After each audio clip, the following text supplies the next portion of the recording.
guys, bana banjye mumeze mute? Nyacyari kuri Kokero TV, ngiye kubereka application iri gutanga amafaranga ukiyandikisha gusa uhita ubona 1200 cyawe ako kanya. Rero uko bikorwa, uraza urebe link iri muri comment section y'iyi video, uyikandeho ihita kugeza ahantu hameze gutya. Hano urashyiramo nimero ya telefoni ariko uhereye kuri 7, ahakurikiye ni kode, uraza uyandikemo 3 6 9 7 yandikemo. Ahangaha injiza ijambo ry'ibanga. Hano urashyiramo ijambo banga ry'amagambo 6 cyakuya urenze. Hano rero ubutumire bwa kode, hano haraba harimo kode, ugomba gusangamo kode imeze gutya. Iyo kode nshyizemo niyo ugomba gusangamo. Iyi kode itarimo ntago wabona bonus yawe. Nyinjiremo rero mbereke uko bikorwa. Nyinjiremo mwereke uko bikorwa. Ni ibintu byoroshye cyane, urahita ubikora ako kanya. Rero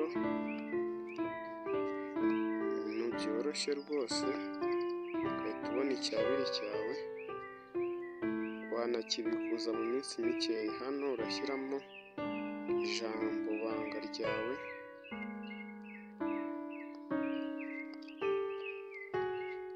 rishyiremo, noneho twinjire.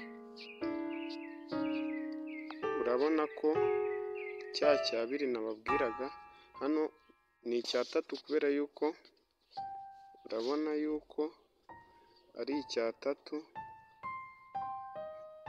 kubera yuko hano ni icya 3 kubera yuko nakureminze. Hano urabona ko handitse ijambo ngo yakiriwe. Yakiriwe rwose. Hano ni icya 3 urabibona. Noneho akantu k'ingenzi nshaka kubereka ni ukuza hano hasi handitse ngo shora, uhakande. Nurangiza ukande hano handitse gushora sitasiyo y'ibanze A, gushora igiciro ni icyabiri, ukazakira 100 rya buri munsi mu gihe kingana n'iminsi 180, ukazakira ubwo 18,000.